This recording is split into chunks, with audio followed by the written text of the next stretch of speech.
Holden Advisors is excited to share this new interview series featuring revenue enablement leaders. The series is by enablement for enablement. For this series, highly skilled enablement leaders from around the world will share best practices, lessons learned, and tips that will be helpful not only for enablement, but also for sales leaders who want a second voice. To participate in the series, you can reach out to Erica Summers through LinkedIn or through the Sales Enablement Society. Welcome to the most recent installment of the Sales Enablement Interview Series. Today, I've got Al Smith with me, and he is a Director of Sales Enablement at Hubspot. Welcome, Al. Thank you so much, Erica. Excited to hang out with you for a bit. Yes, good to see you. So tell us a little bit about your role at HubSpot. Yeah, so I lead at HubSpot. I lead our go-to-market leadership enablement function, and the remit for our team is essentially to help our management team within sales and the CS organizations help grow their capabilities and help them be more productive with their teams and drive productivity at scale across the business. I love that this specific role has been carved out because, as you and I have talked about before, sales leaders are so often overlooked by enablement, and they really are the point of scale. Yeah, it's so interesting you call that out. I've been in the enablement space, the sales enablement space now for the last 12 to 13 years. And most enablement teams optimize for the reps productivity. And the manager is often an afterthought. But if you take a step back and you think about how do you ensure consistent results at the rep level, you really have to invest in the managers growing their capabilities so they can ensure that reps are able to consistently perform. So it's actually counterintuitive when you think about it. Most enablement organizations, it totally makes sense to optimize for the rep, but it should be an and proposition. So optimize for the rep and the manager, not either or. And I think the best companies or the highest performing companies with the strongest enablement teams have come to that realization, and they're investing in manager enablement. So it's an exciting space to be in. Yeah, I couldn't agree more. And when I have conversations with enablement leaders, say, we can't get the reps to do what we're trying to get them to do. Did you go to their managers? Are you enabling the manager? So yeah, great point. So Al, as you mentioned, you've been in enablement now for a while. What's one of your biggest lessons learned since you've been leading in enablement? I'd say probably the biggest lesson is, well, there are two. First, it's super important to have empathy for the roles you're supporting. Like, you have to take the time, dive deep into their work, their workflows, understand kind of what are they grappling with, what are the challenges, what gets them going and helps them build momentum. And I think when you have a sufficient amount of empathy for the learners in your target audience, you're able to craft learning experiences that actually help them meet them where they are and then moves the needle on performance. So it's not just you're launching a learning experience to get everyone to attend and kind of check the box like, yeah, we did that, right? We did our job as an enablement team. You got to have that empathy. And so I think that's one big lesson. But then the second lesson is related to that.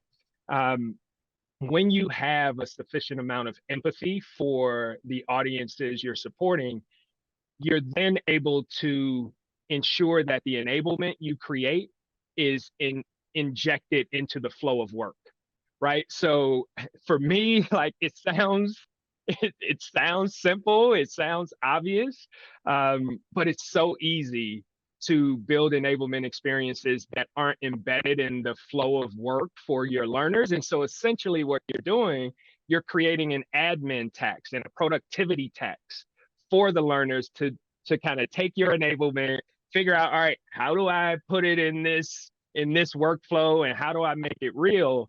And they're so busy out there trying to get the next deal, help the next customer. They don't have time for that. And so for me, it's been a like major aha moment. I've talked with my team about this. If we're not building experiences in the flow of our managers' work, we're not doing it right, and we're not going to get the impact that we're looking for, and the managers and our customers won't have a great experience with the products and the solutions that we're deploying. So like that has been a major aha moment, and I think it's important for sales enablement teams to really acknowledge that and prioritize that. And I think the impact on performance will be obvious, and it'll follow. Could not agree more. And there were so many great things you said there.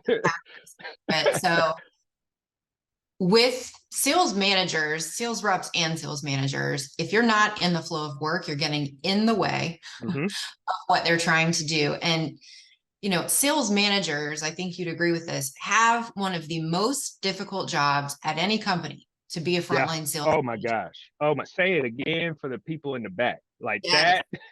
that is so true. It's one of the hardest jobs in the sales org. But go ahead. You piqued my interest with that comment.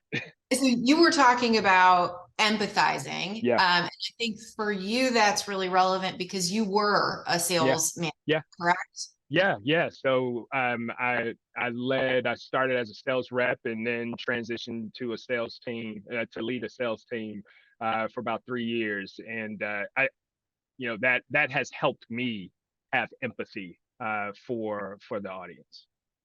Yeah, 100%. I remember doing a short stint as a frontline sales manager, and I thought, I love selling. This is not the job I want to do. So.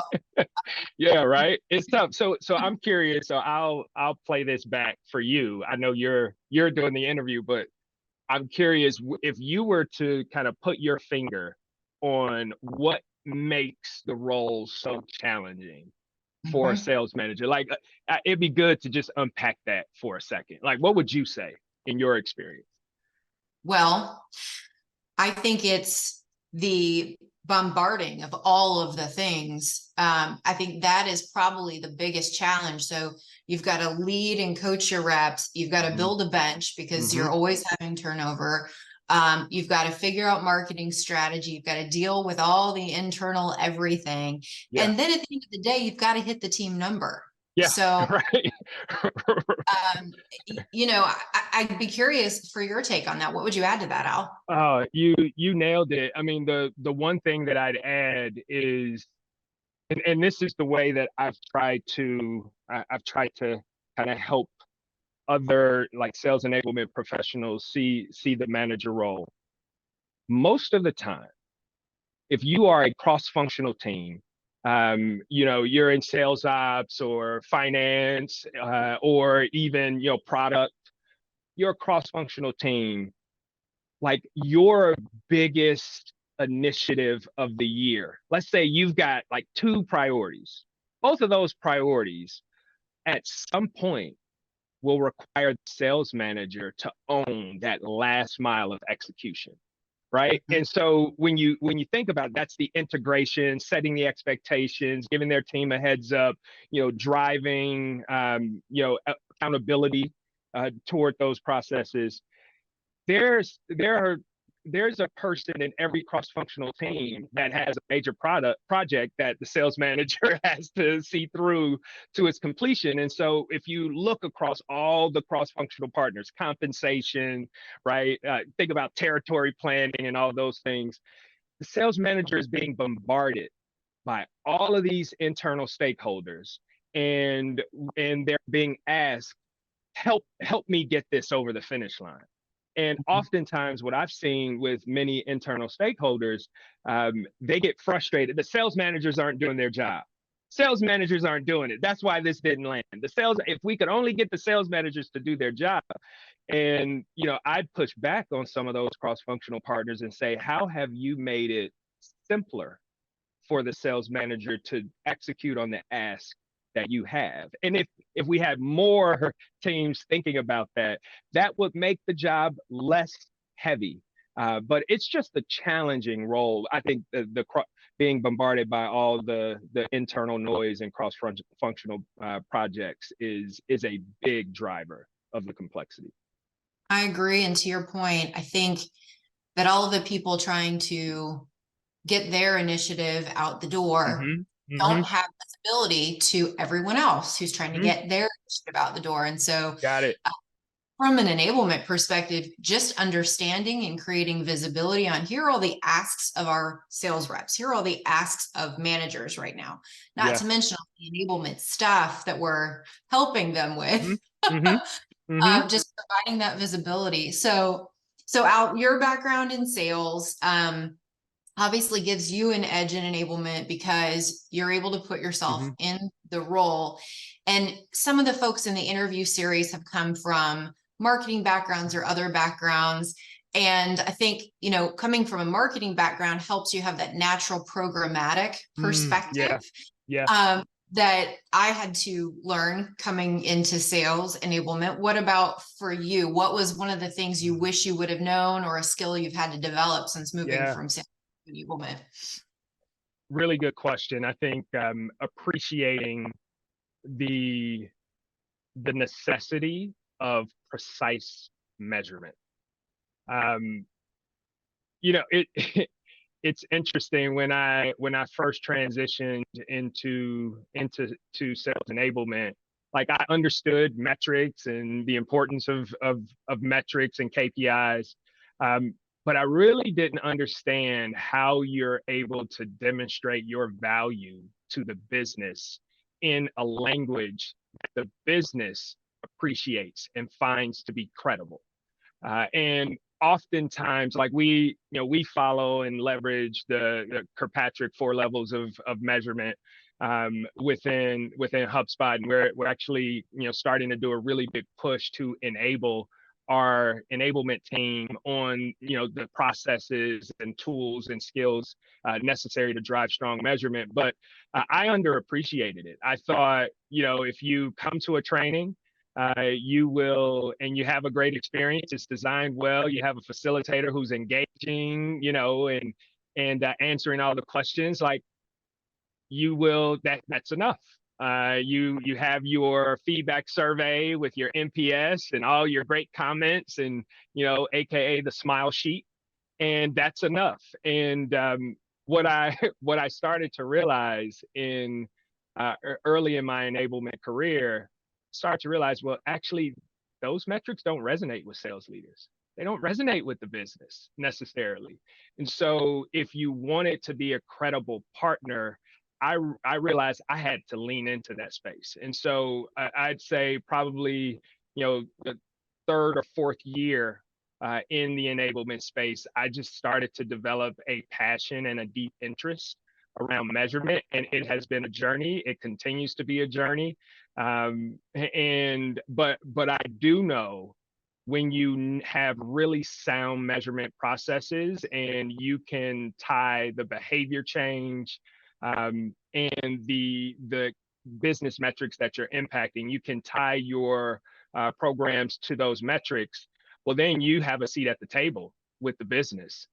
Sales and CS leaders want to hear your perspective. And I think because you've taken the time to understand their world and what they're trying to solve for, and you've done the work to be a good partner. So I think anyone first coming into enablement, a huge piece of advice that I always give to folks when I have those one-on-one conversations, like you got to obsess over measurement, and start now. It's a journey, so start now, start learning about it, and you'll see the business will interact with you in a much different way.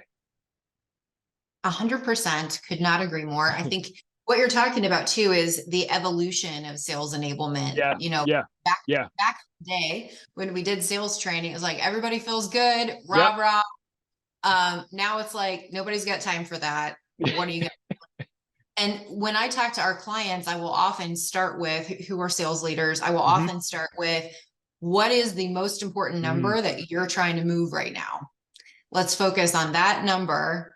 But Al, you know, and being at HubSpot in particular, you have to have good data in your CRM to know where the numbers are and to be able to tie that enablement effort to the number. Yeah, yeah. And it's interesting. That's the challenge for, I mean, great data is a challenge for so many companies out there anyway. Like, let's just start there. It's the challenge across many enterprises. And then when most companies start on that journey to really, clean up their data and establish a really strong data infrastructure, one of the last internal teams that they're considering as a beneficiary of that data is an enablement team, right? Like, first, it's going to the front line. It's going to the go-to-market leaders. They want to make sure that they have the data that they need. And from a sales enablement perspective, it really does require a commitment to a commitment to resource sales enablement teams. One of the trends that I've started to see probably in the last 5 to 6 years was sales enablement teams hiring analysts, data analysts, because I think there's been a recognition you have to, we have to control our own destiny, and we can't expect that the business, sales ops, and our operations teams, that they're going to prioritize the sharing and of the data that they're working with us. And so we need to really be thoughtful and make smart investments so we have that capability. But in the interim, and as you're on the journey to get that capability, I think it is, one of the things that I've seen is, just be laser focused on the behaviors that you need to change to impact the result, and then find creative ways to measure that behavior change. It's a leading indicator to the metric changing, right? Like, I would always tell sales leaders, when you're providing coaching and you're looking to coach your team, you can't coach to a metric. You have to coach to the underlying behavior that powers the metric. And so if we're able to just hone in on and be obsessed over behavior change, we'll get creative. There's super smart entrepreneurial folks in the enablement space. Many of them have been in sales before. And I think if you focus on that challenge, like, you'll come up with, homegrown solutions that provide a bridge to a more resource data analyst footprint within the team. But there's no reason to not start that journey. And the sooner you start that journey, the better off you're going to be as a team. So many great points there, Al. So you have, and I have personally witnessed many of your accomplishments in sales enablement. So tell me, what is one of the accomplishments that you're most proud of? This is a good one. I think it's probably this may be. I'll take a different approach. So it's an experience that I had that was a high profile coaching initiative. And we were trying to get to the holy grail of data-driven coaching. And this was during my time, during my time at LinkedIn. And we started this journey on data-driven coaching. And I think we had the right aspirations. But I feel like we were too early, right? But all the technology, and you think about AI and machine learning and the proliferation of those tools, they weren't as widely available as they are today. And we had to bring engineers on to kind of build the data infrastructure, and then with managers coaching, we needed a way to document that coaching. This was pre-Gong, by the way, like pre-Gong.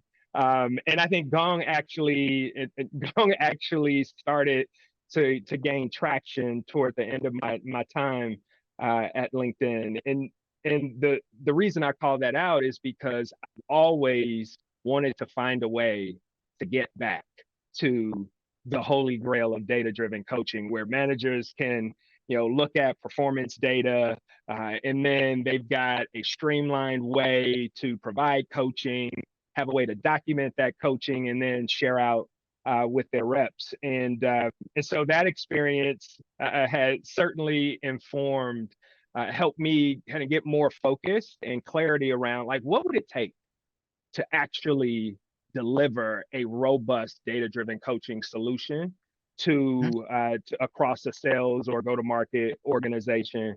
And it's early days, but I'm excited. One of the things that we're working on right now at Hubspot is building a data-driven coaching engine, and it's been funny in a number of ways with all the lessons from my experience at LinkedIn and many of the things we got wrong. And now how that's helping inform the strategy that we're implementing at HubSpot. And I am so bullish on what we're able to deliver. So it's too soon to call it a win. But if we were to connect in, this time next year, I'm confident we'll be able to call it a win. So stay tuned.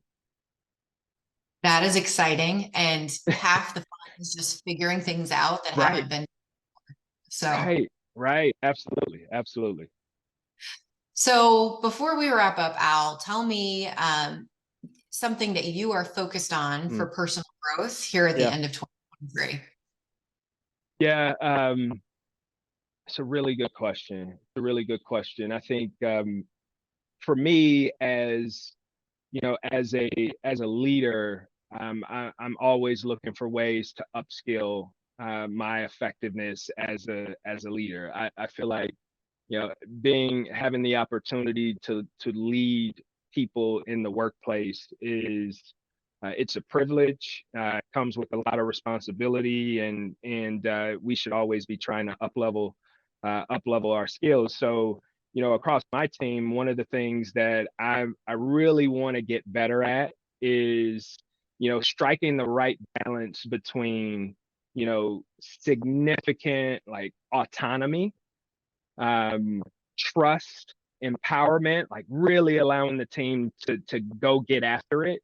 And while at the same time finding the right moments to do that deeper inspection to make sure I'm giving them all the support that they need. And while at the same time making sure that the execution is high quality and on strategy.